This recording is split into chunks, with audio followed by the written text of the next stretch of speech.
현재 미 도널드 트럼프 대통령이 일본의 최근 행보에 대해 매우 불편해한다는 소식이 들려옵니다. 반면에 한국은 아주 잘하고 있고 미국에 맞다고 했으며 놀라운 제안을 했다고 하는데 왜 그런지 보겠습니다. 우선 지난주부터 지금까지 일본과 중국의 대만 문제 난타전이 격화되며 지속되고 있는 상황이죠. 급기야 일본은 중장거리 미사일 부대를 대만 근처에 배치하겠다며 고이즈미 방위상을 시찰시켰습니다. 그 후 총리인 아베 때에도 하지 않은 중국 앞 중장거리 미사일 배치, 이건 매우 심각한 사안이라는 주장이 나오는데요. 일본 야당 입헌 민주당에서는 일본 정부가 전쟁을 일으키려는 시도가 나오고 있다며 평화를 위협받는다 경고합니다. 하지만 다카이치 총리가 말을 들을 리가 없는데 뒷배가 아소다로인 다카이치 총리의 임무가 있기 때문이죠.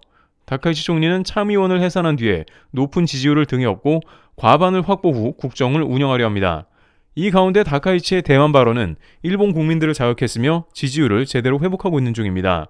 아베 때는 한국 때리기로 지지율 재미를 봤는데 이제는 시들해지자 중국을 그 대상으로 했다는 말이 나옵니다. 그런데 한국 때리기를 진행한 일본은 지지율은 올라갔을지 모르나 한국에 배척을 당하는 상황이 나오는데요. 당시 매년 500만 명이 방문하던 한국 관광객이 99% 감소했는데 이는 일본 지방 관광사업이 망하기 직전까지 갔습니다. 그나마 곧바로 코로나가 터져서 어차피 관광객을 받을 수 없는 상황이 오며 간신히 위기를 넘어가는데요. 하지만 이번에는 중국 관광객이 뚝 끊기며 매년 20조 이상의 손해가 중국 관광객에 오지 않아 발생할 걸로 보입니다. 그럼에도 불구하고 일본 정부는 한국 관광객이 여전히 흘러넘치며 대만에서도 역대 최고 방문 중이다 라면서 오히려 중국 관광객이 오지 않아 일본이 쾌적해졌다는 등 전혀 중국과 화해 모드를 보이지 않고 있는 모습입니다. 결정적으로 여기에 일본이 기세가 등등한 것은 바로 도널드 트럼프 대통령의 미국이 일본을 지지한다는 점입니다. 다카이치 총리가 대만 침공 시 일본의 자위권 행사 발언 이후 미 국무부에서는 일본 지지 성명을 발표한 바 있습니다. 그러다 보니 일본에서는 이는 트럼프 대통령의 입장을 대변한 것이라며 중국의 우위를 느끼는 듯했죠. 그런데 문제는 금주 트럼프 대통령과 시진핑 주석과의 전화통화 가운데 드러났고 트럼프 SNS를 통해 나타났습니다. 트럼프 대통령은 중국과 무역전쟁이 마무리가 되어가고 중국이 대두를 수입하기로 했다며 SNS를 올렸습니다. 그러면서 우리는 친구이고 언제든 통화하자라는 말을 들었다라고 했다는 점입니다. 그런데 여기서 트럼프는 대만 관련해서 중대한 움직임을 보이며 일본을 충격에 빠뜨리고 있는 모습이며 반면 한국 관련해서는 일본과 정반대의 모습을 보였다는데 이 부분이 한국 입장에서는 놀라운 부분인데요. 미 매체 월스트리트 저널은 이에 대해 트럼프가 대만에 대해 시진핑 주석과 통화 후 SNS에 한마디도 언급 안 했다라면서 이는 동맹들의 불안을 키우고 영내 불안을 해결하지 않으려는 듯한 인상을 주고 있다고 언급했습니다. 게다가 이는 다카이치 총리와의 통화 직후 이뤄진 일이라서 더욱 의미심장한 장면이기도 합니다. 그런데 더욱 문제는 트럼프 대통령이 일본을 오히려 골칫덩이로 여길 수 있다는 주장도 나오고 있습니다. 소식통에 따르면 트럼프 대통령은 자신이 대만 문제를 중국과 직접 해결하고자 한다는 것이며 평화적인 해결 방안 가운데 노벨상에 영향을 줄 정도의 업적을 원하는 것으로 전해지고 있습니다. 트럼프 대통령이 내년 4월에 방중을 한 상황에서 중국 측에 대만 관련한 문제를 거론하고 평화적으로 지내기를 권할 것으로도 예측되고 있으며 시진핑 주석을 미국의 국빈으로 초대하면서 이와 관련한 문제를 다시 거론하는 것은 역시 평화의 중재자가 되려고 애쓰는 부분입니다. 정치적으로라도 중국의 대만 문제가 잦아들기 원하는 트럼프 대통령의 의중이 들어갔다고 할 수 있는데요. 그러나 오히려 일본은 이 문제를 긁어서 중국을 자극하고 있으며 국내 정치 지지율을 올리려고 하고 있는 점입니다. 월스트리트 저널은 이에 대해 이제 막 심각하던 미중 무역 전쟁 문제를 끝내고 수습하려는 미국이 부담을 느끼고 있으며 트럼프 대통령은 대만 문제를 중재하는 모습을 보이려고 하나 일본은 그와 정반대 행보를 보이는 상황이란 것이죠. 물론 대만 문제에 대해서는 미국 정부는 대만을 보호하겠다는 입장을 보이는 것은 변화가 없습니다만 최근 트럼프 대통령은 전 세계 분쟁 지역에서 자신이 중재를 하겠다는 존재감을 계속해서 드러내고 있다는 겁니다. 이는 트럼프 대통령의 노벨상 야심과도 관련이 깊으며 동맹들은 그러한 정치적인 맥락도 이해해야 하는 것이죠. 경주 에이펙 방한 시에 트럼프의 왕관과 훈장을 증정하고 노벨상을 받아야 한다고 이재명 대통령이 주장한 것은 반드시 트럼프가 그러한 자격이 충분해서 그런 말을 했다기보다는 대한민국 국익을 최우선한 모습이라 봐야 할 것입니다. 하지만 다카이치 총리는 일본 국익에 손해를 끼치고 외교 흐름도 무시하면서 미국의 의도와는 상반된 모습을 보이고 있는데요. 일본이 진정으로 중국 패권을 저지하고 태평양 지역에서 중국을 막아보겠다는 의도를 가졌으면 모르겠습니다만 일본의 차기 참여연 선거를 위한 지지율만 신경 쓰며 막말을 일삼고 있다는 것이 미국의 불편함을 안겨주는 것이죠. 트럼프 정부 입장에서는 일본의 과도한 움직임이 부담으로 다가오는 게 당연한 모습이 되고 있는 상황입니다.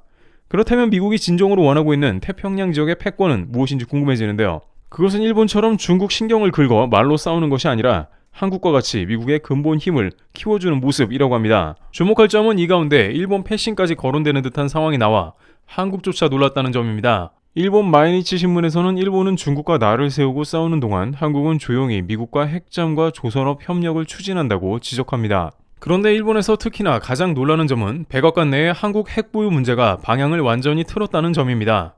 지난 수십 년간 일본은 한국의 핵 관련 문제를 반대해왔으며 그에 따라 미 정부는 일본과 궤를 같이 했습니다만 미국의 강력한 지지로 인해서 더 이상은 논란이 없으며 팩트시트를 확보했다는 데 의미가 있다는 것이죠. 두 번째는 백악관이 대놓고 한국에서 핵잠 포함 군함을 건조하겠고 해군 역량을 빨리 키우겠다고 한 점입니다. 한국에서 미국 함정을 건조한다는 게 언뜻 보면 별 이야기가 아닌 듯 싶은데 이 점은 사실상 일본의 꿈과 같은 이야기나 다름없기도 했습니다.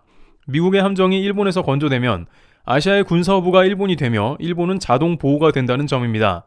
그러나 이제 대한민국 조선소 곳곳에서 미국 함정이 건조가 되며 아시아 해군 허브가 한국이 거점이 되고 다양한 미국 선박은 정비를 비롯해서 건조까지 한국의 원스톱 서비스를 받기 위해 집결할 것입니다. 미국의 초대형 항모는 물론이며 만톤 이상급 버지니아 핵잠까지 한국을 제집 드나들듯 한다는 뜻이죠. 특별한 날이 아니면 오지 않는 미국 함정들이 이제 한국에 모인다는 점은 일본으로서 꿈을 빼앗긴 셈입니다. 또한 본격적으로 미국에서 한국과 조선업을 손을 잡되 그 무게가 한국으로 실린다는 점도 좋은 상황입니다. 지금까지 일본에서는 미국에서 잠수함이 건조되고 인프라가 마련되는데 수십 년도 걸릴 수 있다고 했으나 미국의 인프라가 마련될 때까지 대부분 90% 이상의 자원이 한국에서 보강된다는 강력한 지지 사안입니다. 사실 한국 입장에서는 미국에 투자할 것이 많아져 외화 유출이 매우 심각한 상황이기도 했으며 원화가 약세인 주요 원인 중 하나는 한국 대기업들이 미국에서 매출을 일으키게 되면 달러가 유입되지 않아 결국에는 한국의 기업들을 끌고 들어와야 하는 게 환율 문제의 큰 숙제로 남아있는 상황이기도 했죠. 하지만 이번 팩트시트 발표로 인해서 한국의 조선업이 미국 함정 정비와 건조가 확대되는 걸 의미하고 한국 내 달러 유입으로 대기업 미국 매출을 상쇄하게 된다는 점은 매우 고무적인 상황이라 할 수 있습니다. 물론 한국 내 도크는 풀가동 중입니다만 미국 내 함정 수리 건조는 마진을 크게 가져갈 수 있기도 합니다. 그런데 일본 정부에서 원하는 부분이 한국으로 넘어가는 와중 일본에서 우려하는 가장 큰 패싱 문제가 거론되고 있습니다. 바로 세 번째, 북한 문제에 대해 정면으로 백악관에서 한국의 억지력을 키우겠다고 한 점입니다. 북한 외교에 있어서의 일본 패싱은 트럼프 일기 때 드러난 가장 크게 일본을 곤란하게 한 점이었습니다.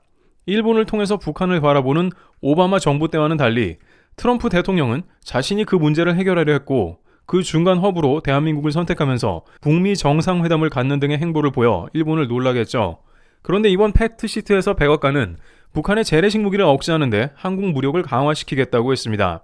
이는 대한민국의 핵잠을 의미하는 것은 물론 동북아의 군사 중심, 특히 북한 관련한 문제를 한국으로 설정한다는 뜻으로 다카이치 총리와 회담 때 거의 언급되지 않았던 북한 문제를 반대로 한국과는 중점적으로 들여다보는 것입니다. 일본은 미국의 북한 다이렉트 폭격을 원할 정도로 미국을 부추기며 한국을 철저하게 배제하는 모습을 보였지만 현재의 미 백악관에서는 북한 문제를 한국의 국방을 강화시킴으로 해서 억제력을 늘리겠다는 것입니다. 심지어 엘브리지 콜비 같은 트럼프 국방정책 차관은 한국의 핵 보유가 북한의 핵 억지력을 의미한다고도 언급했기에 궁극적으로 미국은 한국의 핵무장을 통해서 북한을 억제하는 게 맥락에 맞다고 여기고도 있습니다. 따라서 이러한 세 가지 조건은 일본은 물론 주변국에서 보기에 너무나 파격 조건이 아닐 수가 없는데요. 그런데 일본에서는 그렇다면 얼마나 한국이 추가로 지불을 했길래 미국에서 저런 승인을 했나 의문을 던졌는데 백악관은 이에 대해서 대한민국이 2030년까지 250억 달러 미국 무기를 구매 약속했다고 전했는데요. 이는 물론 지금까지의 구매액보다는 몇 배는 높은 금액이긴 하나 어차피 첨단 무기는 한국이 필요한 상황이며 게다가 대부분의 첨단 무기들은 미국에서 2030년까지 인도가 불가능하거나 승인이 안 되는 것도 많습니다. 특히 일본은 미국의 대외 군사 판매 프로그램 FMS로 매년 수백억 달러를 지불하고 있는 상황이라서 일본 입장에서는 겨우 250억 달러 무기를 팔아준다고 저 내용을 승인했다는 게 말도 안 된다는 것입니다. 따라서 일본은 핵잠을 비롯해서 북한 문제, 군사 허브 등 한국은 모든 것이 착착 해결되는 가운데 일본은 5,500억 달러나 미국에 퍼붓고 패싱당하는 맥락이 짜증나는 국면일 수밖에 없다는 것이죠. 하지만 미국도 한국을 편애한다기보다는 대한민국이 준비되어 있는 국가이기에 움직이는 것인데 지금 지구상에 미국의 함정 건조와 보수를 동시에 빠른 시간 안에 진행할 국가는 한국밖에 존재하지 않습니다. 백악관에서 빨리 미국 군함을 건조한다라며 타국에 기대어 빨리라는 표현을 쓰는 것은 드문 상황인데 그만큼 한국이 갑의 위치에 있을 정도로 조선업이 독보적이라는 의미이며 일본은 억울해할 것도 없는 것이죠.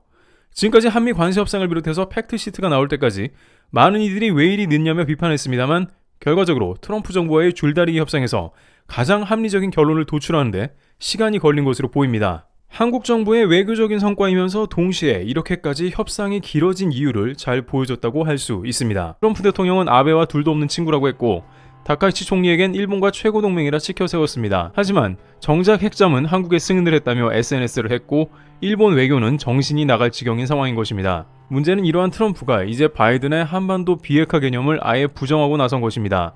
그는 북한의 핵무기를 인정함과 동시에 그에 대항할 한국의 핵무장도 이제 추진하려고 발을 뗀 것입니다. 민주당의 오바마도 그렇고 바이든의 경우에는 빈틈없이 한국을 옥죄며 일본만 편을 들었지만 트럼프 대통령의 경우 중국을 막을 수 있다면 얼마든지 한국 국방력을 강화하라고 말했으며 이 틈을 타서 한국은 재빠르게 미사일 지침 해제를 2번이나 실행해 장거리 발사를 확보했습니다. 미국 돈만 덜 들어간다면 한국의 전자권 환수보다 관세 더 받는 게 낫다고 생각하므로 이런 기회를 노려야 합니다.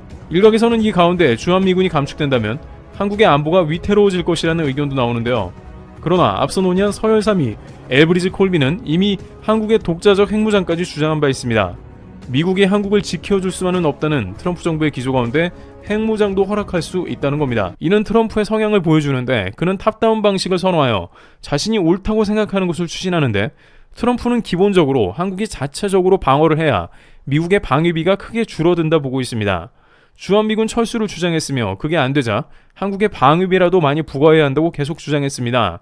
여기에 트럼프 행정부에서는 한국과 지속적으로 핵잠 건조 추진을 해온 것으로 전해지고 있기도 합니다.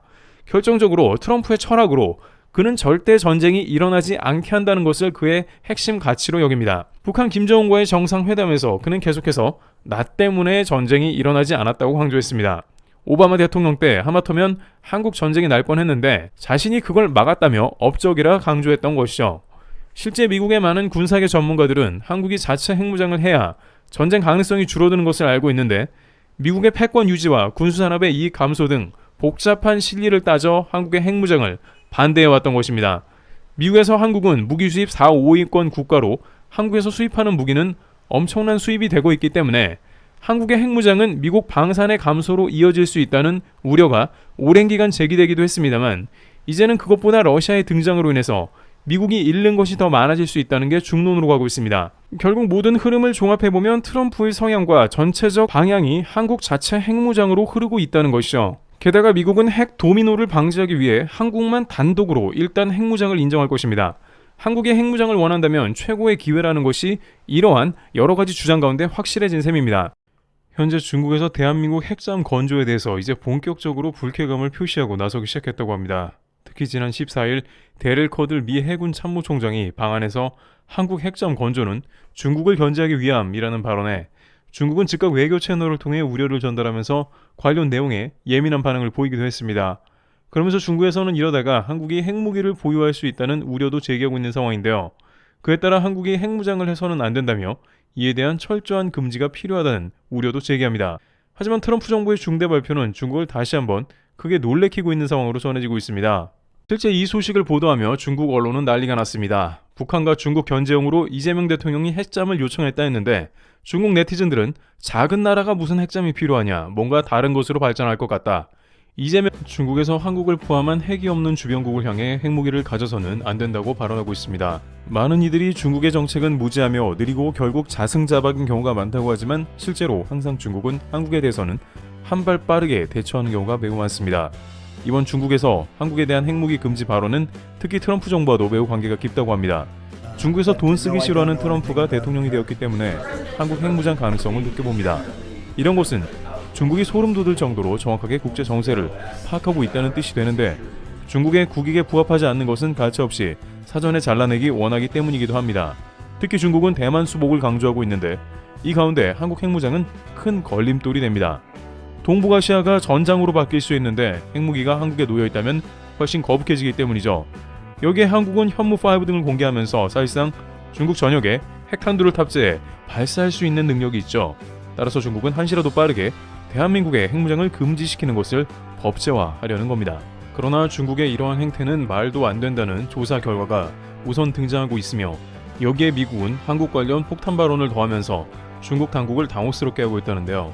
일단 스톡홀름 국제평화연구소에 따르면 중국은 올해 파악된 핵탄두 보유량이 500기가량인데 이는 작년 대비 90기가 늘어난 것이며, 이 속도라면 10년 내로 러시아와 미국을 따라잡는다는 겁니다.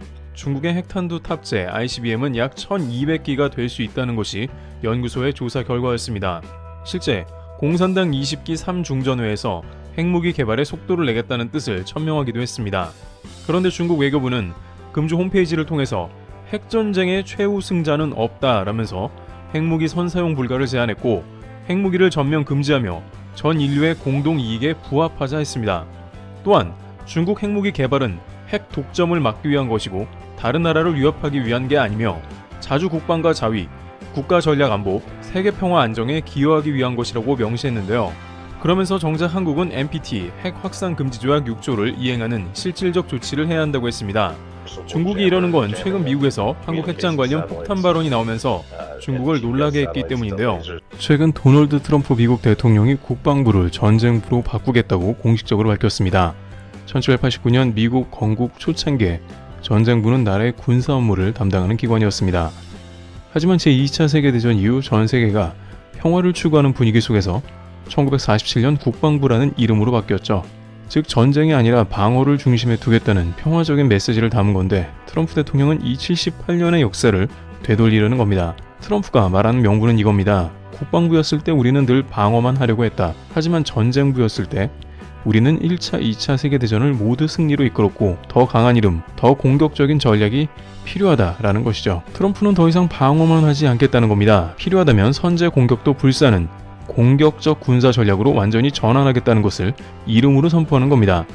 그런데 이 소식에 가장 놀란 나라는 중국으로 알려져 있으며, 트럼프의 이런 발표는 대중국 견제 국방 전략과 맞물려 있습니다. 중국은 현재 미국의 가장 강력한 경쟁국입니다.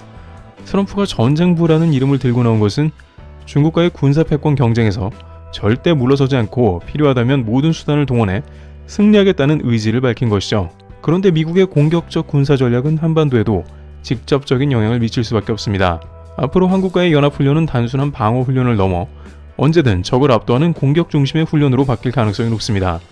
또한 트럼프는 주한미군을 포함한 해외 미군의 태세도 중국 견제에 맞게 재편할 것이라고 밝힌 바 있는데요. 그런데 이런 맥락 가운데 중국은 한국에 주한미군 훈련을 금지시켜야 한다는 주장을 하고 있는데요. 특히 최근 서해 구조물 등은 한미 간 해군을 경계하는 의미가 담겨있기도 합니다. 그러나 중국의 이러한 주장은 엄청난 후폭풍을 맞게 된다는 의견이 나오고 있습니다. 중국이 다급하게 한국에 추진하려는 세 가지 문제와 결국 이것이 왜 실패하는지 통합본으로 살펴보겠습니다. 첫 번째, 한국 현무 핵탄두 탑재 원천 금지 추진. 일단 스톡홀름 국제평화연구소에 따르면 중국은 올해 파악된 핵탄두 보유량이 500기가량인데 이는 작년 대비 90기가 늘어난 것이며, 이 속도라면 10년 내로 러시아와 미국을 따라잡는다는 겁니다. 중국의 핵탄두 탑재 ICBM은 약 1200기가 될 수 있다는 것이 연구소의 조사 결과였습니다. 실제 공산당 20기 3중전회에서 핵무기 개발에 속도를 내겠다는 뜻을 천명하기도 했습니다. 그런데 중국 외교부는 금주 홈페이지를 통해서 핵전쟁의 최우승자는 없다라면서 핵무기 선사용 불가를 제안했고, 핵무기를 전면 금지하며 전 인류의 공동 이익에 부합하자 했습니다. 또한 중국 핵무기 개발은 핵 독점을 막기 위한 것이고 다른 나라를 위협하기 위한 게 아니며 자주 국방과 자위, 국가 전략 안보, 세계 평화 안정에 기여하기 위한 것이라고 명시했는데요. 그러면서 정작 한국은 NPT 핵 확산 금지 조약 6조를 이행하는 실질적 조치를 해야 한다고 했습니다. 중국이 이러는 건 최근 미국에서 한국 핵장 관련 폭탄 발언이 나오면서 중국을 놀라게 했기 때문인데요. 중국은 안 그래도 최근 태평양 패권을 주장하며 한국 보고는 가만히 있으라고 일침을로 하는데요. 자신들이 바다로 나가야 하지만 미국, 일본, 대만 등에 막혀있는 상황에 군함을 대거 확보한 한국이 나선다면 그야말로 중국은 포위당하는 상황이기 때문에 중국 대변인을 통해 수차례 한국에 으름장을 놨죠. 푸틴은 모든 수단을 동원해 합병된 지역을 지키겠다며 이 타이밍에 이제 핵을 언급해버린 것입니다. 합병된 지역을 수복하러 미 첨단 무기를 들고 우크라이나군이 쳐들어올 때 핵을 준비시키는 모습을 보여주는 것입니다. 이는 100% 미국의 사전 파악이 되는데 러시아가 핵을 준비하는 신용만 해도 미국은 공격을 멈출 수 있다는 것이죠. 따라서 미 군사 관계자들은 러시아의 핵 위협은 매우 진지하게 고려할 대상이라고 지적했습니다. 실제 푸틴은 우크라를 합병하면서 미국도 핵을 사용했는데 우리도 못할 것 없다는 취지의 발언을 했습니다. 1950년 6.25 때 미국이 중공에 핵을 발사하느냐 마느냐 고민한 이후 이렇게 핵 위협이 고조된 적이 있나 싶은데, 북한이나 이란, 파키스탄과는 달리 러시아는 세계 2위의 군사대국으로 그럴 필요가 없는 나라인데, 이제 자신들이 전쟁 패배 위기에 몰리며 그렇게 되면 푸틴이 축출될 위기에 휩싸이니 극단이 나온 것입니다. 그런데 이런 상황에 가장 비슷하게 흉내를 내며 전략적인 위협을 더하고 있는 것은 바로 중국입니다. 중국은 러시아가 이렇게 하는 행동으로 다소 고무된 모습을 보인 것 같은데요. 자신들도 대만을 속전속결로 치고 들어간 다음에 병합 후 핵 위협하는 공식을 쓸 수 있다는 것입니다. 물론 중국은 쉽게 그렇게 할 수는 없는 것이, 대만은 미군이 직접 개입된다는 점이 천지차이라는 것이죠. 그러나 미 군사 싱크탱크 분석에 따르면 중국의 최근 훈련 행태를 보면 이를 준비하는 것 같다는 것입니다. 중국은 빠른 상륙 후에 대만을 제압하고 둥펑 미사일로 대만 근해에 항모를 다가오지 못하게 하면서 동시에 대만 합병을 시도하는 작전을 러시아와 비슷한 형태로 구사할 수 있다는 것입니다. 즉, 미국이 오기도 전에 전쟁을 빠르게 마무리한다는 계획에 구체적으로 돌입했다는 것입니다. 미국은 이에 대만에 대대적인 무기를 판매할 새로운 정책을 논의할 것으로 보여 중국의 거센 반발이 예상됩니다. 이 때문인지 중국은 미국에 항의하는 한편 미국이 가장 거슬리는 행동을 즉각 선보인 모습인데요. 관영 중국 CCTV는 웨이보 공식 계정에 창정 18호라는 중국 인민해방군 영구사 A형 전략 핵잠수함 영상을 선보였습니다. 미국 본토를 타격할 수 있는 사거리 1만 킬로미터 이상의 G랑-3 탄도미사일이 발사 가능하다는 내용을 덧붙였습니다. 중국도 러시아처럼 여차하면 핵무기 사용이 얼마든지 가능함을 간접적으로 시사한 게 아니냐는 것이죠. 그런데 미국은 역시 중국의 이러한 핵잠 위협에 대해 맞불을 놓고 있는 전략을 펴고 있습니다. 미국도 핵잠은 그 어느 국가에도 내주지 않다가 중국의 이러한 대륙간 핵잠 가능성이 대두되면서 중국 정부는 결국 미국이 호주에 고농도 우라늄을 전달할 것이라며 매우 위험한 행동이라 진단했습니다. 그러면서 IAEA 회원국에 인심을 얻지 못하고 있다며 미국의 이러한 행동은 모두 반대한다고 했습니다. 그러나 민주진영에서 봤을 때는 러시아와 중국의 핵 위협이 급증하고 있는데 핵 억제력은 반드시 필요하고 핵은 핵으로만 억제할 수 있기 때문에 이러한 핵잠 확대가 필요악인 상황이기도 한 것입니다. 그런데 한 가지 미국과 호주 사이에는 매우 치명적인 문제가 존재하는 것으로 논의되고 있는 상황인데요. 우선 미국에서 영국과 함께 호주의 핵잠 관련한 건조 기술을 전달해 주기로 한 것이 기정사실입니다. 그러나 미국이 실제로 호주의 새로운 핵잠을 건조하고 인도하는 데 걸리는 시간이 최소 15에서 20년을 잡습니다. 현재 미국의 국방산업 전반에 있어 매우 부하가 걸려있는데 전세계 수요가 매우 높기 때문이며 공급망이 마비되어 제대로 부품 수급이 안 되는 문제도 존재해 실제 언제 인도가 될지도 모릅니다. 따라서 이러한 상황에 결국에는 미국의 핵심 기술을 동맹과 공유하고 대량 생산으로 가야 한다는 말이 나옵니다. 중국과 러시아를 억제하기 위해서는 압도적인 물량과 기술력의 초격차가 국방에서도 필요한 것입니다. 미국 혼자서 전세계 경찰 역할을 하기에는 이제 서로 국가 간의 탐욕이 도를 넘어서고 있는 상황이며 독재자들이 활개치면서 약소국을 위협하기에 좀 더 확실한 억제제가 요구된다는 흐름인 것이죠. 따라서 이 가운데 민주진영 무기 생산 강국들에 좀 더 제한을 풀어야 한다는 요구가 나오고 있습니다. 지금 전세계 군비가 올라갈 이 시점이 적기이며 그것을 잘 해내는 나라들을 판단해야 하는 것입니다. 당장 호주는 노후된 잠수함을 교체해야 하는데 미국의 핵잠이 5년도 아니고 15에서 20년이 걸리는 상황이라 과도기에 한국의 재래식 디젤 잠수함도 선택지에 놓고 진행 중인 것으로 알려진 상황인데요. 한국은 그 작은 나라에서 라인을 갖추고 끊임없이 무기를 찍어내고 있는 몇 안 되는 국가였던 것이며 K9과 같은 자주포는 한국의 천문이 넘어 생산분을 폴란드에 양보할 정도였습니다. 또한 잠수함 같은 경우 다수의 도크를 확장하며 동시다발 생산할 수 있는 능력도 보유한 상황입니다. 전세계 LNG 운반선 프로젝트를 한국이 도맡아 하고 있기에 잠수함도 비슷한 맥락인 것입니다. 중국이 15대의 함정을 동시에 붕어빵 찍어내듯 하는 걸 유일하게 비슷하게 할 수 있는 국가가 한국인 것이죠. 따라서 이렇게 중대한 위협이 고조되는 시점에 미국은 한국과 우선 핵잠 협력을 해야 한다는 것입니다. 한국에서 핵잠 기술을 공유하고 한국은 그것을 대량으로 건조해 주요 동맹에 공급하는 것입니다. 뉴욕타임스에 따르면 한국이 건조하는 배는 미국에서보다 훨씬 저렴하게 한국을 이용해야 한다고 강조했습니다. CNN은 미국이 무기 공급이 부족하지만 한국이 이를 메꾸고 동맹들에게 공급해 숨통이 튀고 있다고 했습니다. 일부 누리꾼들은 미국이 IRA가 미안하다면 핵잠으로 퉁치는 것은 용서가 된다는 반농담을 하고 있는데 미국 싱크탱크 내부에서도 한국 해구산이 아닌 핵기술 제공에 대한 찬성 의견이 다수 등장하고 있는 상황입니다. 한국은 여러 가지 면에서 현재 전 세계의 전쟁 억지력을 실제로 제공할 몇 안 되는 국가이기 때문입니다. 두 번째, 주한미군 훈련 금지. 우선 중국은 자신들의 화력을 과시하고 동북아의 영향력을 키우는 것으로 노선을 잡은 듯합니다. 늘 해오던 군사훈련이라는 말을 해오고 있습니다만 이것은 핑계에 불과하며 실제로는 중국이 대만 해협에서 미국을 몰아내고 태평양 패권에 도전하겠다는 것입니다. 단순히 대만뿐만이 아니라 남중국해는 물론 남태평양까지 이제 미국과 상대하겠다는 것이죠. 러시아는 전쟁 중임에도 불구하고 동북아 일대에서 중국과 합동훈련을 진행한다는 폭탄 발표를 했는데 중국은 이번 훈련을 통해서 미국을 경계하면서 동시에 한국에도 영향을 끼칠 것으로 관측됩니다. 황당한 것은 이번 러시아 주도 군사훈련에 인도가 참여하면서 미국 연대를 흔들고 있다는 점입니다. 당시 이것은 인도가 러시아의 자원을 대대적으로 수입하기 위한 행동이라고 해석되었습니다만 이렇게 러시아가 주도하는 군사훈련까지 참여해 인도 태평양 전략의 쿼드 의미가 퇴색될 우려가 있습니다. 인도는 중국을 경계할 목적으로 쿼드에 참여했으나 갑자기 중국 러시아와 군사훈련을 한다는 것입니다. 2018년에도 러시아는 블라디보스톡에서 훈련을 진행했고 규모는 30만 명 이상 병력이 참가할 정도로 매우 큰 규모의 훈련이 진행되었는데 이번에는 러시아가 전쟁 중이라 어느 정도일지는 모르겠으나 인도까지 참여하기로 한 이번 훈련에 미국은 물론이고 다양한 국가들의 우려가 더해지고 있는 상황입니다. 반대로 중국 입장에서는 항상 자신들과 관계가 좋지 않은 인도가 미국의 등을 돌린 형국이니 당장 대만 문제도 그렇고 여러 가지가 중국에 도움이 되는 상황이라고 파악하고 있습니다. 월스트리트 저널은 군사 전문가 인터뷰를 통해 중국은 이번 러시아 훈련을 통해서 자신들 아군이 많다라며 미국을 비롯한 동맹과 서방사회의 세력을 과시하고 힘을 드러내려고 애를 쓸 것이라 해석합니다. 여기에 결정적으로 인도까지 참여했으니 그러한 목표가 상당히 달성된 셈이라는 해석도 나옵니다. 그러면서 중국은 이제 대만뿐만이 아니라 미군이 주둔하는 한국도 관리하겠다는 움직임을 보이는 것이죠. 중국은 최근 한국에 다양하게 압박을 가하면서 대만 못지않은 경고의 목소리를 내는데요. 또한 사드 배치 3불 원칙을 한국과 중국의 회담 결과에 상관없이 일방적으로 한국이 사드 안 하기로 했다라며 외교적인 결례는 물론이고 안하 무인식의 제멋대로 중국 외교부 발표를 하면서 물의를 일으켰습니다. 그러더니 이제 서해 앞바다에서 훈련까지 곁들이며 한국에 군사적인 위협을 더하는 모습입니다. 따라서 중국은 한국 반도체 문제를 비롯해 사드 문제를 걸고 넘어지면서 북한과 연대를 할 것으로 보입니다.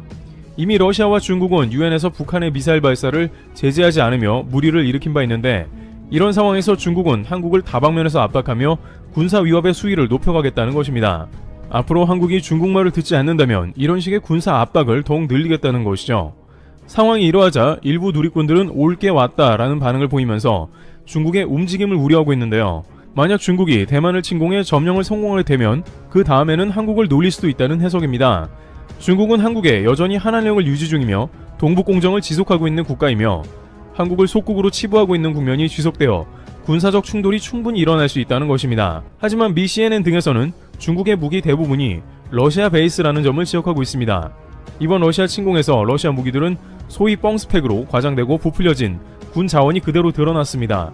세계 2위의 러시아 군대라면 이미 우크라전을 끝냈어야 하지만 여전히 전쟁은 지속되고 있으며 그것도 미국의 하이마스 같은 다연장 로켓포나 곡사포 등이 효율적으로 활용되고 있는 것입니다. 서방에서 매우 결정적인 무기들을 제공하지 않았음에도 러시아가 전선에서 밀려나는 모습이 등장한 것입니다. 따라서 중국이 군사활동을 한국 근처에서 활발하게 전개하는 것은 이러한 약점이 노출될 수 있는 것입니다. 대만과는 다르게 한국은 주한 미군까지 주둔해서 좀 더 면밀하게 중국 움직임을 관찰할 수 있습니다. 중국의 전략 전술과 병참, 무기의 활용 등이 미군에 더 적나라하게 노출되는 상황이라는 것입니다. 게다가 중국은 금주에 미 국방부가 발표한 자료에 매우 큰 충격을 받은 상황이 등장했는데요. 미 국방부가 중국의 군사 이동 경로와 배치를 이미 모두 파악하고 있다는 점입니다. 중국군은 이를 뒤늦게 눈치챘으며 황급하게 중국군의 위치를 숨기려 했습니다. 게다가 중국이 전자전에서 패했다는 것을 이미 미국 국방부는 알고 있었다는 것에 충격을 받은 것입니다. 아직 중국의 움직임을 비롯해서 레이더나 탐지 능력이 미국에 한참 미치지 못함을 드러내는 것입니다. 이번 우크라이나 전쟁에서 러시아 대공 미사일인 S-300이 기대 이하의 모습을 보여줬다는 평가가 많은데 중국 대부분의 레이더 장비가 러시아로부터 왔기에 중국은 이번에 미국의 힘을 제대로 느낀 것입니다. 자칫 미국이 주둔하는 한국을 잘못 건드렸다가 중국군의 정보만 대거 누출하게 되는 셈인 것입니다. 게다가 이제 미국뿐만 아니라 한국은 그 사이에 엄청난 국방력의 성장을 거듭하고 있는 상황입니다. 중국의 직접적인 군사 위협은 한국의 기본 국방 백서에 적지 않은 변화를 가져오는 양상이 되는 것입니다. 지금까지 대부분 북한에 초점을 맞췄다면 이제는 중국의 실제적인 위협까지 포함하게 되므로 앞으로 국방비 증강은 물론이고 더욱더 군수물자 생산과 고도화로 그 범위를 확대하게 되는 것이죠. 중국이 서해에서 군사적 위협을 가했을 때를 가정하며 현무 미사일과 함정, F-35 운용 등을 논할 것입니다. 결과적으로 중국이 현재 동북아에서 확장을 하려고 군사훈련을 강화하는 모습이 등장하나 한국은 대만과 차원이 다르고 미군까지 주둔하기에 서해바다 훈련은 오히려 잘못 건드린 형국이 되고 있습니다. 또한 부수적이긴 하나 중국의 위협은 오히려 한국 방산이 크게 성장할 기회로도 해석되고 있습니다. 최근 CNN은 한국 방산이 전세계 4위에 들 가능성을 집중 조명하는 모습을 보였는데요. 스웨덴 싱크탱크 스톡홀름 국제평화연구소에 따르면 한국 무기 수출액은 아직 세계 10위 수준이지만 CNN의 전문가들은 폴란드, 호주와의 무기 계약으로 한국이 K방산이라고 부르는 것은 이미 방산 메이저리그에 진입했다고 진단하며 한국 무기가 가성비 뛰어나다고 평가했습니다. 또한 한국은 북한은 물론 중국, 러시아가 둘러싼 위치에서 전쟁 억지력을 위해 몸부림친다며 한국의 무기들은 실제 미국 무기와 견주어 전혀 파워가 떨어지지 않는다고 극찬한 것입니다. 이와 같이 중국은 한국에 이제 군사 위협까지 가하며 한미 연합훈련을 경계하고 있는 모습입니다만 한국을 군사적으로 자극하는 것은 결코 중국의 좋은 선택이 아니라는 해석이 잇따르고 있습니다. 세 번째, 한국, 나토와 원천 차단. 중국 정치국원에서 외교부장으로 다시 임명되며 외교 실력파로 인정받은 왕이 외교부장은 나토에 대한 불만을 드러내면서 특히 한국 등 주변국이 이에 참여한 것에 대해서 강력한 비판을 드러냈는데요. 그는 나토 워싱턴 DC 정상회의가 중국에 대해 이유 없이 비난을 했다라고 발언하면서 중국은 이를 절대로 받아들일 수 없다고 말했으며 나토는 세계 평화를 해치고 있다는 취지의 발언을 했습니다. 그러면서 왕이 부장은 평화와 안보 문제에 관해서는 중국은 세계에서 가장 기록이 좋은 강대국이며 시종, 국제사회의 평화와 안정을 도모했다라며 중국이 평화를 추구하는 국가임을 강조했습니다. 실제 중국은 1974년이 마지막 베트남과의 전쟁이었으므로 그 사이에 다른 나라와 실제적인 전쟁 경험이 없긴 합니다. 강대국들은 대부분 어떤 형태로든 전쟁에 관여하는데 중국은 뒷짐만 지고 불구경한 것이 대부분이라 그런 것이며 중국 스스로 피해보는 게 싫어서 피한 것을 두고 자신들은 평화의 수호자라는 취지로 말한 것입니다. 하지만 왕이 부장이 한국에 대해서 비난한 것은 바로 허락도 안 했는데 나토에 참여하고 있다는 것이며 한국이 미국 편이 되는 것을 경계하고 있기 때문에 이에 대해서 강한 불만을 드러내고 있는 것입니다. 또한 린젠 중국 외교부 대변인은 아시아 태평양 지역에서 한국 등이 나토의 선봉이 되려 하고 있다고 지적하면서 동북아 지역은 전쟁의 위협이 끊이지 않는데 이들이 긴장을 불러일으키고 있다고 비판했습니다. 이처럼 중국은 계속해서 자신들은 전쟁을 반대하며 평화를 선호하는 국가라는 발언을 하고 있습니다. 그러면서 중국은 은근히 한국을 비롯한 미국 등과 사이좋게 지내보자는 취지의 뜻을 비추기도 했는데요. 이는 현재 중국의 경제 위기를 비롯해서 전반적으로 러시아와 사이좋게 지내서 좋을 일이 없기 때문이죠. 그런데 이렇게 한국에 으름장을 놓은 중국이 제대로 위기에 빠졌고 국가 파산 사태가 올 수 있다는데요. 우선 이에 대해 서방에서는 중국이 화전양면과 같은 모습을 들켰다고 전하고 있습니다. 일단 중국은 최근 상하이 협력기구 정식 회원국이 된 벨라루스와 합동 군사훈련에 돌입했다는 것인데요. 중국 국방부에 따르면 양국 합의에 따라 중국과 벨라루스 군대가 이달 초순부터 중순까지 벨라루스에서 훈련한다 하며 이는 독수리 돌격 이글 어설트 2024 육군 합동훈련을 실시하는 것이라고 밝혔습니다.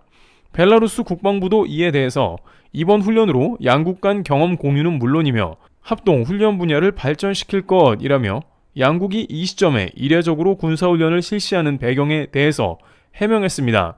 벨라루스 국방부는 중국 인민해방군 군인들이 합동 반테러 훈련에 참여하기 위해 벨라루스에 도착했다며 중국군이 공군 Y-20 전략 수송기를 탑승했고 이에 벨라루스에 도착한 사진도 공개했습니다.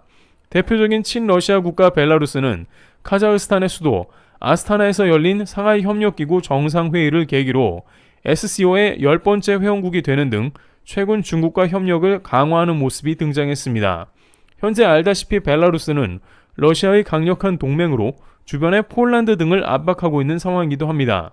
그러나 정작 중국 국방부는 이번에도 해당 훈련이 평화를 추구하는 훈련이라는 취지로 말했는데요. 그들은 상하이 협력기구의 회원인 동유럽 국가들의 평화와 안정을 도모한다며 훈련 배경을 설명했습니다. 하지만 미국에서는 절대 그렇게 생각을 안 하는데 양국 훈련 시점이 나토 정상회의와 맞물려 있으며 훈련 지역인 브레스트시가 우크라이나를 최전방에서 지원해온 폴란드와 국경이 맞닿은 곳이라는 점입니다. 당연히 이에 대해서 일각에서는 나토에 대한 무력 시위가 아니냐는 주장이 나올 만합니다. 중국에서는 계속해서 평화를 추구하는 국가라면서 한국 등에게 강한 으름장을 놓으면서도 뒤로는 폴란드를 압박하는 군사훈련을 실시하는 게 이중적인 모습인 것이 아니냐는 의견이 나온 것이죠. 즉시 나토의 중심인 미국은 이에 대해서 중국의 훈련을 매우 부적절하다는 취지로 의견을 전했는데요. 지금까지 중국은 러시아에 군사 지원을 하지 않았다면서 자신들은 평화를 추구한다고 얘기해 왔습니다만 실제로는 사실상 러시아를 지원하고 있는 상황인 것이 간접적으로 드러난 셈이기에 문제가 되는 것입니다. 또한 미 주요 매체 뉴욕타임즈에 따르면 중국이 완전한 무기 시스템은 제공하지 못하더라도 결함이 있고 구식의 장비를 대량 생산해온 러시아 방위산업을 재건하는 데 필요한 컴퓨터 칩을 제공하고 있으며 또한 고급 소프트웨어 및 구성 요소를 제공해왔고 미국은 이를 나토 회원국에 증거를 제시했습니다. 여기에 미국 재무부에서는 러시아의 기술을 제공한 중국의 산업체를 제재 리스트에 올리기도 했습니다.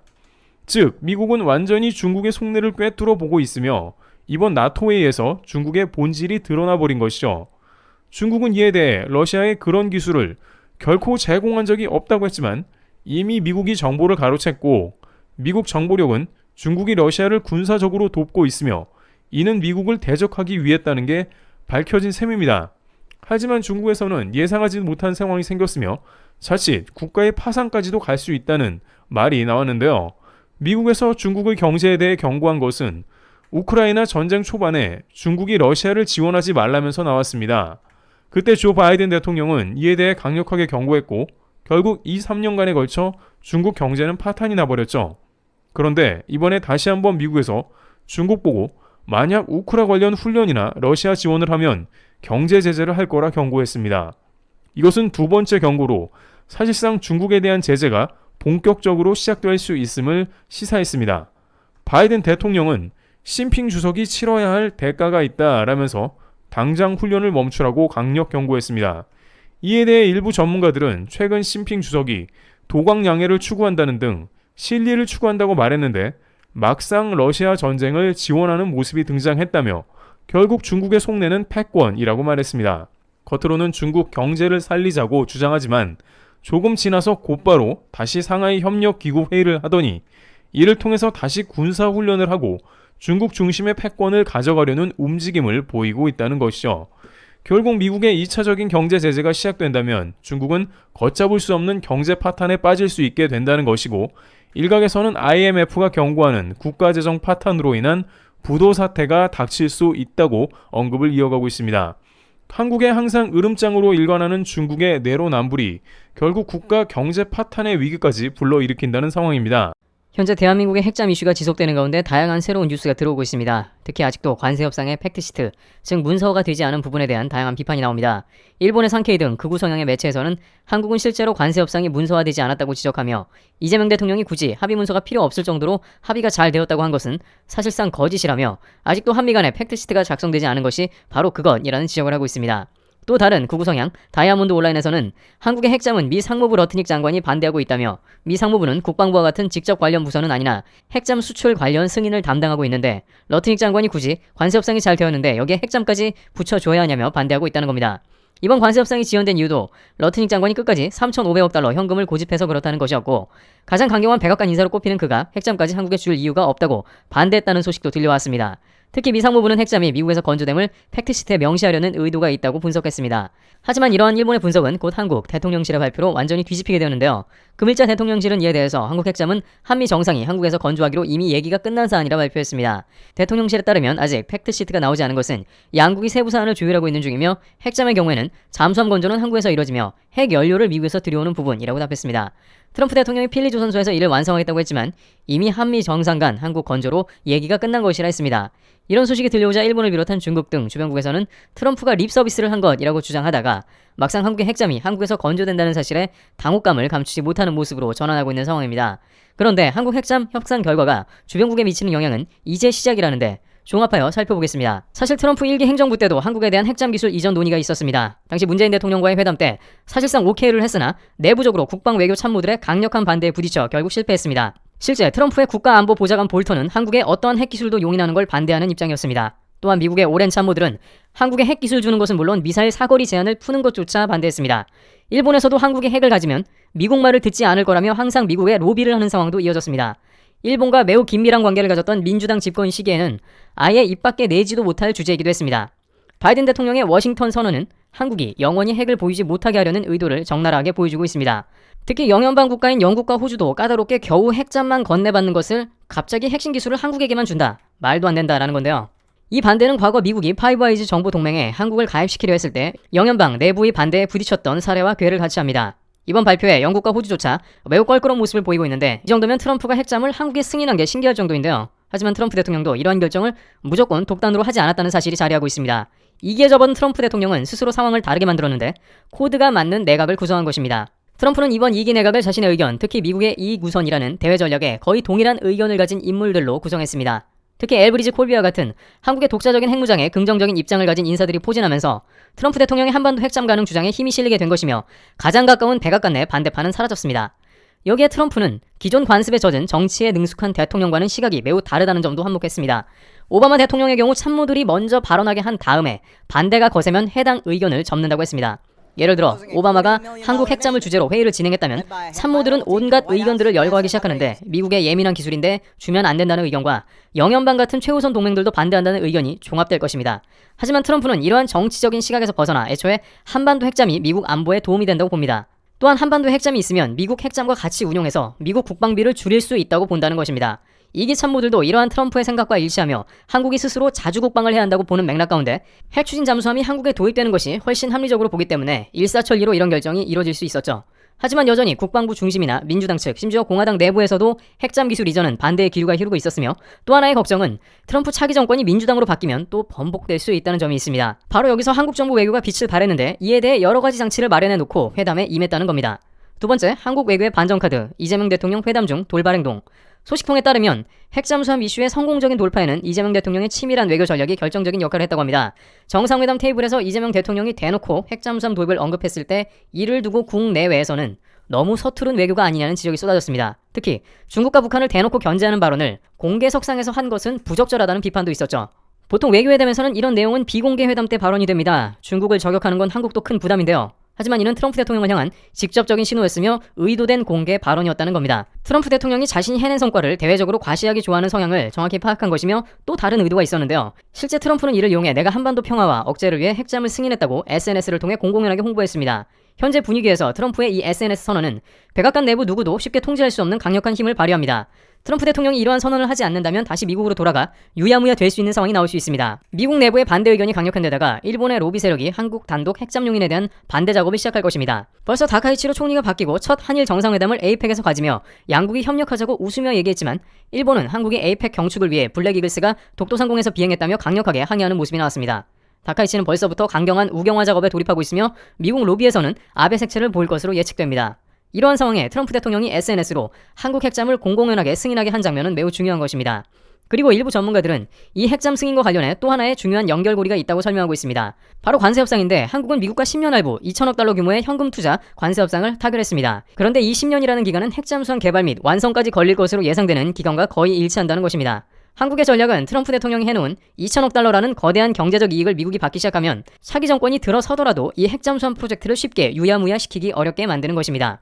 경제적 이익과 안보 이슈를 한데 묶어 동맹국조차 돌리기 힘든 돌이킬 수 없는 다리를 건넌 셈이죠. 실제 트럼프 1기 때 마련해놓은 관세 장치는 바이든이 되어서도 그대로 작동하고 있었습니다. 미국 행정부에 도움이 된다면 민주당이라도 지속하는데 한국이 매년 200억 달러를 투자하는 건 매우 구미가 당기는 조건이죠. 하지만 민주당 정권이 되어서도 돈은 받으면서도 핵잠은 거부할 수 없을 것인데 바로 그 10년 내에 1호 잠수함을 완성하는 겁니다. 어차피 대미 투자해야 한다면 차기 정권까지 염두에 투트랙으로 한국 핵잠을 묶어버린 한국의 치밀한 외교를 보여주고 있습니다. 그리고 결정적으로 이번 회담 때 한국에 보여준 미국 환대는 미국의 여론을 매우 긍정적으로 만들고 있습니다. 실제 이재명 대통령이 트럼프 대통령에게 훈장과 왕관을 준 것이 이게 미국 보수 세력에 큰 만족감을 주고 있다는 겁니다. 미국에서 마가를 지지하는 폭스뉴스에서는 이재명 대통령의 왕관을 트럼프가 국정연설에 쓰고 나가야 한다는 의견까지 제기하고 있습니다. 미국 마가 세력은 이 왕관이 트럼프의 권력과 명예를 상징하며 미국의 권위를 보여준다고 칭송하고 있습니다. 일각에서는 이 왕관이 미국에서 조롱을 당한다고 하지만 트럼프를 지지하는 미국 절반에는 대단한 반응을 일으키고 있다는 겁니다. 트럼프 대통령은 전용기를 탑승하기 전 5분마다 훈장과 왕관을 챙기더니 급기야 에어포스 1 전용기에 훈장과 왕관을 실었습니다. 보통 외교 횡령으로 포장해서 보내는데 이처럼 바로 전용기에 싣는 것은 트럼프 대통령이 얼마나 이를 애지중지한다는 걸 보여주는 겁니다. 트럼프 대통령은 미국에 도착해 한미 정상회담을 두고 미국이 어떻게 존중받고 있는지를 그들이 보여줬다며 극찬했습니다. 중국, 일본에 대해서는 매우 좋은 회담이었다는 단순한 평가를 내렸지만 한국 방문 이후 난 한국을 좋아하게 되었다라고까지 했습니다. 따라서 자신의 모든 구미를 맞춰준 한국에 핵 추진 잠수함 승인을 SNS로 발표하는 것은 일도 아니었다는 겁니다. 다른 모든 나라들이 트럼프에 대한 색안경을 끼고 경계할 때 한국에서는 그를 기쁘게 한 결과 핵잠을 얻어낸 것입니다. 두 번째, 중국. 사실 한국 핵잠 오히려 좋아한다. 중국 외교부에서는 한국의 핵 확산 금지 조약을 준수하라며 한국 핵잠에 대해 반대 의사를 비췄습니다만 전문가들은 중국의 반대가 그리 거세지 않다면서 이는 한국 정부가 예상한 점이라고 지적하고 있습니다. 시진핑 국가주석이 왔을 때에도 한국 핵잠은 의제로 올리지도 않았는데 이는 사드 때와는 전혀 다른 모습입니다. 중국은 사드가 들어와 자신의 영토를 스캔한다는 사실 때문에 사드를 들여오기 전부터 수십 차례 반대 경고했습니다. 그리고 사드가 들여오자 아직까지도 한한령을 해제하지 않는 등 자신을 스캔한다는 것에 대한 거부감을 표현합니다. 하지만 한국 핵잠에 대해서는 핵 확산 금지 조약만 언급했을 뿐 이미 알고 있다는 듯 큰 반대는 하지 않고 있는데요. 일각에서는 이에 대해 중국도 한국의 자주국방이 싫지만은 않다는 의견을 제기하고 있습니다. 왜냐하면 한국 자주국방 완성 시에 미군이 한국에서 최종적으로 떠나갈 수 있다는 기대감이 있다는 겁니다. 중국은 한국의 미군 주둔을 가장 질색하는데 한국의 핵잠이 도입되는 등 자주국방 강화 시 미군 철수를 기대하는 거죠. 따라서 중국은 한국의 핵이 묻어나는 걸 싫어하면서도 한편으로는 미국에서 멀어지는 한국이 괜찮다는 겁니다. 한국 정부는 이러한 사안을 파악하고 대놓고 한미 정상회담 시에 중국 경계를 위해 핵잠을 도입한다고 선언까지 했으며 예상대로 중국에서는 단순한 외교적 멘트뿐이며 오히려 한국보다는 일본에 훨씬 날을 세우고 있습니다. 사실 한국에 핵잠이 들어와 봤자 한국이 중국을 어떻게 할 수 있는 게 아니므로 중국 입장에서는 미군이 떠나는 게 더 나을 수도 있습니다. 이러한 절묘한 외교적 포인트를 짚어나가면서 한국 정부는 줄타기 외교를 진행하며 국익에 방점을 찍고 있는 것입니다. 세 번째, 일본. 트럼프 때 계속 꼬이는 것의 최고 경계. 일본은 대놓고 질색하는 반응인데 트럼프 정권 때 한국 정책이 계속 꼬이는 것을 극도로 경계하고 있습니다. 사실 아베 총리 때 트럼프 대통령과 함께 한국을 완전히 굴복시키기 위해 반도체 수출 규제 등 정책을 폈지만 거의 재미를 못 봤고 심지어 트럼프 대통령은 김정은과 만나고 싶다며 러브콜을 보내는 등 한반도 정책에서 일본을 완전히 배제했습니다. 따라서 이제 2기 때 한국 에이펙에서는 일본은 2박 3일 일정으로 알박기를 하며 트럼프 대통령을 일본에 묶어두며 초를 치료했는데 트럼프 대통령은 오히려 1박 2일 한국 에이펙에서 가장 큰 감명을 받으며 한국의 핵잠까지 승인해버리고 떠났습니다. 일본은 겉으로는 웃고 있지만 내부적으로는 트럼프 1기 트라우마 이상으로 한국에 대한 경계가 감돌고 있습니다. 미 트럼프 대통령이 한국에 대해서 팔이 굳고 있기 때문에 이에 대한 최고 경계 수준으로 올려야 하는 상황입니다.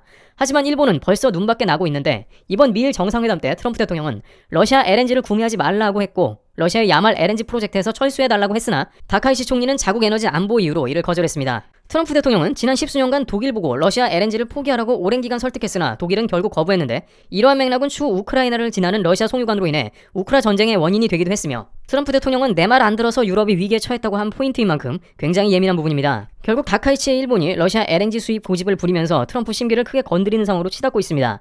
이상하게 일본은 트럼프 대통령이 되면 스텝이 꼬이고 있으며 반면 한국은 잘 되는 모양새로 가는 것입니다. 결정적으로 한국의 핵잠 도입은 한국의 해군력의 핵잠수함 도입으로 비약적으로 강화되고 이는 동북아 해상 안보 질서 재편을 의미합니다. 전통적으로 해상 강국이었던 일본 입장에서는 한국과의 군사적 경쟁 심화와 잠재적 위협 증가로 인식할 수밖에 없는 것이고 미국의 민감한 기술을 한국만 받았다는 게 일본 입장에서는 용납이 안 되는 장면으로 이어지고 있는 것입니다. 일본은 미국, 호주, 영국과 함께 오커스를 구성하고 이름을 저편에 J를 붙여 J-오커스로 하자고 제안했습니다. 이는 영연방 군사 동맹체인 오커스가 결성되었을 때 제안한 것입니다만 미국은 이를 결국 거부했습니다. 일본은 지난 20여 년간 유럽연합, 파이브아이즈, 오커스 등의 가입을 줄기차게 원했으나 거절당한 것입니다. 그런데 정작 미 트럼프 대통령은 한국을 파이브아이즈급 이상으로 대우하며 새로운 동맹관계를 설정했습니다. 미 헤그세스 국방장관은 금주 한국은 미국 동맹 중 가장 모범적이라면서 최근의 파격에 대한 이유를 설명했죠. 영국과 호주에도 공유하지 않은 핵잠 관련한 각종 승인과 기술 허가를 미 정부에서 처음으로 내준 이유임을 밝혔습니다. 그런데 일본에서는 상상을 초월한 작금의 상황에 대해 크게 놀라고 있다는 분석이 나오고 있습니다. 트럼프 정부는 아직 3년여가 남았으며 앞으로 트럼프를 통해 한국이 반드시 큰일을 내고야 만다는 주장도 나오는데요. 트럼프 대통령이 일본에 와서 최고의 동맹이라고 치켜 세웠으나 실제로는 대부분 돈만 뜯긴 상황이며 다카이시 총리가 추진하고자 하는 핵 추진 잠수함 등이 전혀 의제로 올라오지도 못했다는 것입니다.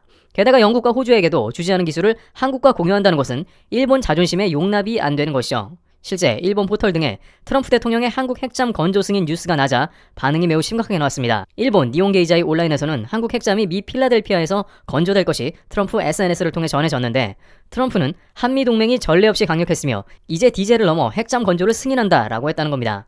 이에 대해 일본에서는 엄청나게 당황하며 다음과 같은 반응이 이어지고 있습니다.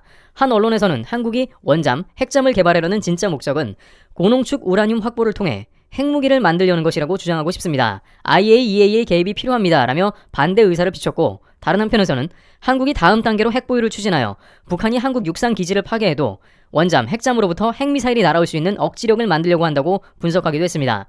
또 한국은 동해, 서해, 대한해협 등 제한된 해역에만 있는데 뭐하러 핵잠을 만드나. 다만 일본에서도 한국의 원잠 건조를 계기로 일본도 트럼프와 교섭하여 전술핵 탑재가 가능한 원잠을 구매해야 한다고 했습니다. 이처럼 한국은 관세 협상을 계기로 결국에는 핵무장까지 가게 되는 거 아니냐는 경계를 표현하고 있으며 일본 일각에서는 미일 정상회담은 그저 빛 좋은 개살구에 불과한 게 아니었냐는 패배감도 감돌고 있습니다. 실제 전문가들은 미국에서는 한국의 조선업 기술과 현재 동북아 안보에서 일본 대비 후한 점수를 받았다고 평가합니다. 대한민국에서 추진하고 있는 마스가 프로젝트를 통해 미국 조선소에서 핵잠을 건설하게 된다면 미국 입장에서도 그림이 그럴듯하며 한국에서는 이번 기회에 본격적으로 핵기술까지 공유받게 되는 셈이라는 겁니다. 실제 이번 한미 정상회담 직후 한수원, 포스코 인터내셔널이 오하이오 우라늄 농축 시설 지원을 하게 된다는 것인데요. 우라늄 농축은 비단 핵 추진 잠수함뿐만 아니라 핵무기를 보유하게 되는 단계의 필수적이라 매우 중요한 사안입니다. 많은 관계자들은 이미 한미 간에 우라늄 농축 기술을 이전해주려는 움직임이 진행된 것임을 보여준다며 이번 한미 정상에서 깜짝 제안된 사안이 아니고 실제 핵 관련 기술이 한미 간에 공유됨을 드러내준 사안입니다. 그러다 보니 일본은 제2오커스 가입은커녕 자국 안보가 더욱 위태해짐을 느끼고 있는 상황입니다. 하지만 미국은 물론 주요 국가들은 한국을 강대국 대우를 하며 다른 움직임을 보이고 있는데요. 그런데 일본에서는 이에 관해 한일 간의 극명한 차이가 있을 수 있다며 다소 우려하는 모양새인데요. 이는 다름 아니라 일본과 한국에 실행한 것이 지나치게 차이가 나고 있다는 자체 판단을 하고 있습니다. 실제 한국은 미국의 반도체, 자동차 배터리 공장을 일본보다 훨씬 공격적으로 세운 것으로 알려져 있습니다. 반대로 일본은 과거 아베 총리가 트럼프에게 약속한 7개 공장은 지은 적도 없기 때문에 공격 대상이 된다는 겁니다. 물론 도널드 트럼프 대통령 행동을 본다면 쉽게 예측을 하기 힘든 부분이 있는 것은 사실입니다만 일본에서는 한국과 일본은 미국에 대한 기여도가 다르다는 평가를 주로 하고 있는 듯 보이고 있습니다. 반대로 한국에서는 이런 말이 나올 때마다 한국의 조선업을 칭찬한다며 한일 간 차이가 크다고 전했습니다. 여기에 더해서 안보 분야에서도 일본은 한국에 뒤질 것을 예상하고 있는 모습인데요. 이에 관해서는 일본 방송에서 미국은 한국을 혈맹으로 특별 대우하고 있다는 경계를 하고 있습니다.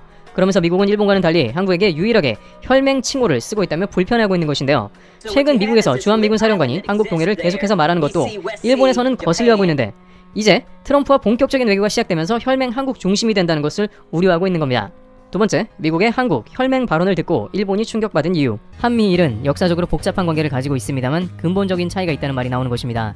이는 미국 현 전직의 대통령들 입에서 한국과 일본에 대한 충격적인 인식에 대한 말이 나왔다는 것인데요. 게다가 이러한 얘기가 미국 측으로부터 나온 게 아니고 미국 대사를 지냈던 일본인으로부터 나오면서 일본 방송에서는 큰 충격을 받았으며 일본에서도 이제 다른 주머니를 차야 된다는 말도 나오는데요.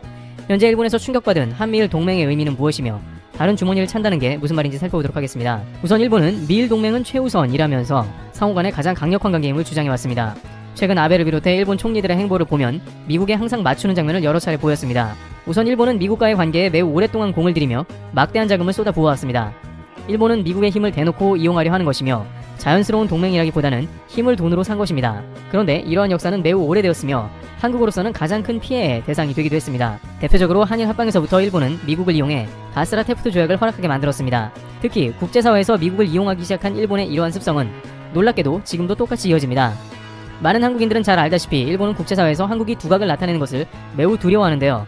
왜냐하면 국제사회에서 일본이 미국과 합을 맞춰서 자신들에게 유리한 국면을 항상 만들어 왔는데 한국이 성장하게 되면 일본은 지금까지 국제사회에서 누리던 많은 것들을 잃게 되기 때문입니다. 일본은 지금까지 아시아에서 최고 국가라는 이유를 들면서 G7 가입을 비롯해 각종 연합을 주도했습니다. 그런데 최근 발전된 한국이 국제사회에 진출하고 국제기구의 장이 되려 하자 이를 강력 저지했습니다. 대표적으로 반기문 유엔 총장 투표 시 유일하게 찬성 아닌 기권표를 던지는 것은 일본으로 잘 알려져 있습니다. 트럼프 때 보좌관이던 볼턴은 유엔 총장 투표 때 한국에 끝까지 찬성을 안 한 섬나라가 있다고 말한 바 있습니다. 이처럼 일본은 아시아에서 독보적인 지위를 미국에 보장받으며 전세계에 영향력을 끼치고 싶어 한 것입니다. 또한 이것이 중요한 것이 기축통화라는 일본의 엔화를 버티게 하는 것이며 일본 경제를 지탱하는 것이기에 일본은 아시아에서 절대 한국이 일본 경제를 역전하거나 그 위상이 바뀌지 않도록 부단히 애를 써온 것입니다. 그런데 이러한 일본의 사고 자체가 사실상 매우 살얼음판이나 다름없다는 의견이 나온 것입니다. 실제 미국이 과연 일본을 최우선 동맹으로 생각하는지 의문이라는 의견이 관계자로부터 나온 것인데요. 우선 이 이야기는 다름 아닌 일본의 최근 수십 년간 경제의 변화를 살펴보면 나오는 이야기이기도 합니다. 일본은 2차 대전 이후 국군이 쇠하였으나 아소나로 부총리가 말한 대로 하늘의 도움이 있었던 가운데 한국전쟁으로 막대한 돈을 벌게 되었는데 당시 일본이 얼마나 많은 돈을 벌었는지에 대한 일화가 있습니다. 한국전쟁이 끝난 1953년 뒤 한국은 근 10수년간을 국토가 피폐하여 매우 어려운 시간을 보냈습니다만 일본은 한국전쟁이 끝나고 불과 10년 뒤인 1964년 도쿄올림픽을 화려하게 개막하고 부활을 알렸습니다. 당시 일본의 부를 과시하는 장면 중에는 신칸센이 도쿄올림픽에 맞춰 개통된 장면이 있기도 했습니다. 한국은 국토의 인프라조차 제대로 없는 국면에 일본은 한국전에서 나온 돈으로 고속철까지 깐 것이죠. 그러면서 발전한 일본 경제는 1980년대에 글로벌 기업 탑10에 8개가 있을 정도였습니다. 그런데 이때 미국은 일본을 그대로 놔두질 않고 일본과 플라자 합의를 거쳐 환율을 합의하게 됩니다. 그때 급상승한 일본의 엔화 가치로 인해 일본 사회는 부동산 버블이 터지게 되며 경제에 암흑기를 맞죠. 하지만 많은 이들은 이 플라자 합의만을 기억하나 미국이 일본을 친 것은 이것뿐만이 아닙니다. 바로 미국은 일본의 가장 강력한 산업 중 하나였던 반도체 회사를 단번에 날려버린 일을 했던 것인데요. 이 역시 80년대에 전세계 탑10 반도체 회사 중 절반이 넘는 회사가 일본 기업이었다는 것이 문제가 되었습니다. 미국은 자신들이 특허를 공개해서 이것 때문에 일본의 반도체 회사가 승승장구하게 되었다는 것을 목격했는데 정작 일본은 미국의 반도체 회사를 위협하면서 전세계를 아우르며 지배하는 모습이 나왔던 것입니다. 일본은 한국 보고 삼성 등이 일본에서 반도체 기술을 훔쳐갔다면서 도둑 국가라고 이야기하고 있습니다만 사실은 일본은 아무것도 없는 국가였고 미국이 냉전 시대에 구소련과 경쟁하며 민주진영 국가 중 일본을 키워준 것입니다. 하지만 당시 레이건 정부는 일본을 키워주다 보니 이것이 되려 미국 반도체 회사를 퇴출시키는 면을 보게 됩니다. 미국인들은 일본 때문에 자리를 잃었으며 일본의 반도체 특허를 준 미 RCA는 심지어 폐업을 하게 됩니다. 이에 크게 당황하고 화가 난 레이건 정부는 즉각 일본 정부의 반도체 덤핑, 특허 제소에 들어가게 되었으며 동시에 일본의 돈 가치를 대폭 올려버리는 플라자 합의를 통해서 일본 반도체 산업에 매우 큰 타격을 가한 것이죠. 그 가운데 한국은 삼성을 통해 일본이 퇴출된 D램 시장에서 서서히 점유율을 올리기 시작한 것입니다. 미국은 일본 반도체 사업을 망하게 했지만 한국은 보호하고 있구나 하는 생각이 저절로 든 것입니다. 여기서 일본의 의문이 제기되는데 그렇다면 왜 일본은 미국의 한국만큼의 관계가 아니냐는 것입니다. 이에 대해서 스기야마 신스케 전 미국 대사는 한국과 미국 동맹은 본질적으로 다르다고 말하는데요. 한국과 미국에 대해서 자세히 알고 있는 전문가입니다. 그는 대뜸 한국과 미국은 혈맹이다 라고 말했는데요. 그는 트럼프 정권과 바이든 정권을 경험한 결과 그 대통령들은 항상 똑같은 말을 했다는 것입니다. 두 대통령은 색깔은 달랐지만 항상 우리는 모두 피를 흘린 동맹이라는 것을 잊으면 안 된다라면서 한국에 대해서 언급했고 자신이 미국에서 느끼기엔 한국과 미국 동맹의 성질이 일본과는 다르다는 것입니다. 그러면서 신스케 전 미 일본 대사는 한국은 확실히 미국과 혈맹이지만 일본은 화해의 동맹이라는 것이죠. 즉 미국과 영연방은 한국과 피로 맺어진 동맹이나 일본은 과거 미국의 적국이었으며 일본과 동맹 맺은 이유는 화해를 하려고 하는 것이라고 미국은 여긴다는 것입니다. 트럼프는 대놓고 우린 진주만을 못 잇는다 라고 했으며 일본은 선전포고 없이 미국을 공격해 무고한 미국 군인들의 유명을 달리하게 한 국가인 것입니다. 또한 핵무장도 한국에 대해서는 찬성하는 의견도 확대되어 가나 일본에 대해서는 미국은 잠잠한 편이라 일본은 2차 대전 이후 불안한 안보를 방위비 등을 늘려가며 지키려는 움직임이 부쩍 많아진 것입니다. 이러한 방송이 나가자 한 일본 누리꾼은 싫은 내용이다. 하지만 핵심을 잘 지적하고 있다고 말합니다. 또 미국은 일본을 방파제 이상 이하로도 여기지 않고 필요 없으면 버릴 것이라며 베스트 댓글을 받았습니다. 한국 누리꾼들은 일본은 자기들이 과거에 큰일을 저질러 놓고 억울해하는 코스프레를 하고 있다며 일본에서 미국의 피해자라는 인식이 만연한 것은 황당하다는 반응을 보이고 있습니다. 이와 같이 일본은 미국과 한국을 뛰어넘는 최고의 동맹이 되고 싶은 모양입니다만 피로 맺은 동맹은 일본이 아무리 돈으로 로비하더라도 본질적으로 한미관계에 따라오는데 한계가 있음이 보입니다. 게다가 일본은 미국의 뒤통수를 친 국가이며 한국 전쟁 때 뒤에서 조용히 이득만 챙겨간 국가로 미일 동맹이 한미 동맹을 넘어서지 못해 분하다는 태도는 황당하다는 반응이 이어지고 있습니다.